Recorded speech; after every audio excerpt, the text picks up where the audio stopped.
Time now for the morning rush. We start with Kristen Curry. Good morning. We'll begin with our next big weather maker. Cold front moving in today, just not bringing any moisture with it. We're just looking at a cool down here with winds breezy as the front pushes through. So those winds will move from the north to the south. Albuquerque likely to get those winds later on tonight. Something's back to you. Thanks, Kristen. We're following the day's top local stories. We start with Sarah Yingling. Happening today, Hillary Clinton and Donald Trump will face off one last time in a third and final presidential debate before the election. The face-off in Las Vegas will be their final chance to push their arguments on a debate stage in an attempt to grab undecided voters. Both candidates are expected to touch on topics ranging from immigration, the economy, Supreme Court, and the ability to be the president. These surprising guests both candidates have invited, and how this debate could shake up future poll numbers coming up in the 5 Facts. Fernanda? Republican vice presidential candidate Mike Pence is making his rounds in Colorado and then at New Mexico. First, Pence will stop in Durango today. He's scheduled to speak at noon at the La Plata County Fairgrounds. Doors open at 10 this morning, and tomorrow night, Pence will hold a rally in Albuquerque at the Embassy Suites. On to some somber news. Tomorrow, the community will come together to remember the road rage murder of Lily Garcia. The 4-year-old was shot and killed last October 20th in a road rage incident on I-40. New Mexicans Against Child Abuse will hold an event at Civic Plaza. It will include a balloon release. And Friday marks the 1-year anniversary of the night Officer Daniel Webster was shot and killed during a traffic stop. To honor his life, organizers will hold a picnic on the plaza at Civic Plaza. The event will include local food trucks, a balloon release, and live music. Organizers are also collecting pet supply donations for Paws and Stripes and NM Dog. On to new news this morning. Students heading back to class at a San Francisco high school in shock after 4 students were shot on campus this morning. The hunt is on for the suspects. Police say 4 men in hoodies took aim at the students, prompting a lockdown yesterday. All 4 students were rushed to the hospital. 1 still in critical condition today. Police say this was not a random act. Reports saying the suspects may have been targeting a specific girl. Kristen?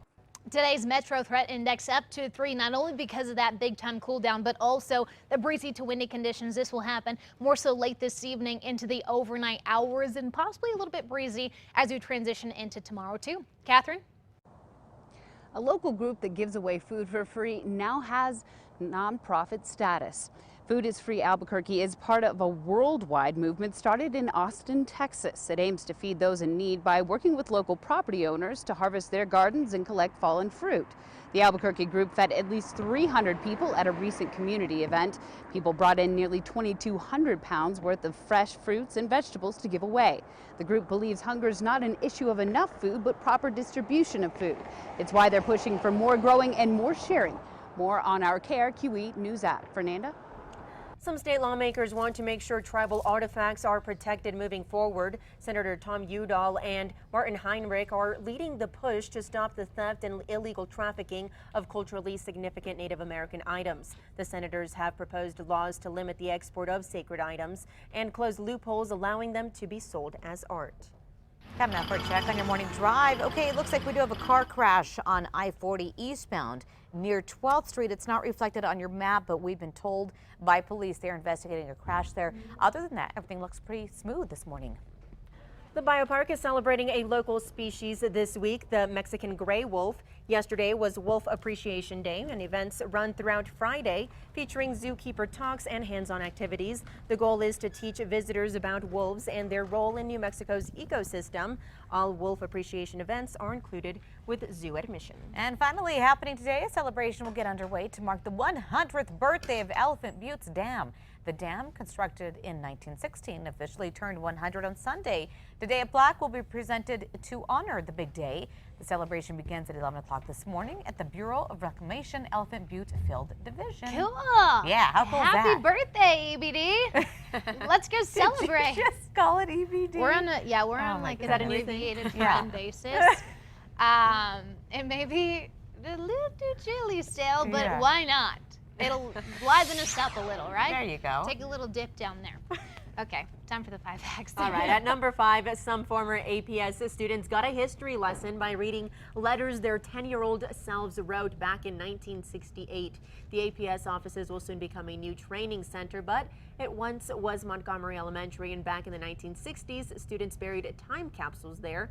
While during recent construction, workers found one capsule filled with letters. One man's letter read his favorite TV show was The Monkees. APS plans on posting those letters for you to see on its website soon. How cool is that? Number 4 now, DART construction is not only causing headaches for drivers, businesses are worried they'll lose customers, so the city's trying to help by offering shoppers free parking. The city says it will be placing bags over the meter so you know you don't have to pay. However, drivers will be issued warnings for those parked longer than 2 hours, so UNM students be aware of that. At number 3, cooler temperatures today, down to the mid-70s, sunshine overhead, winds come in late. Even cooler temperatures expected tomorrow afternoon.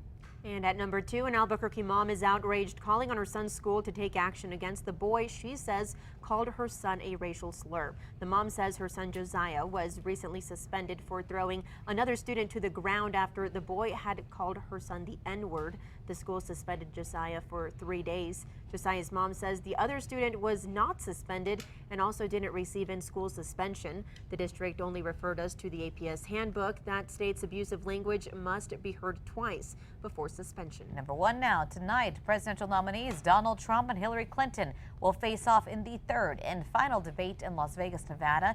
To show you just how crucial these debates have been, Hillary was able to gain an 11-point lead after her and Trump faced off during the second debate.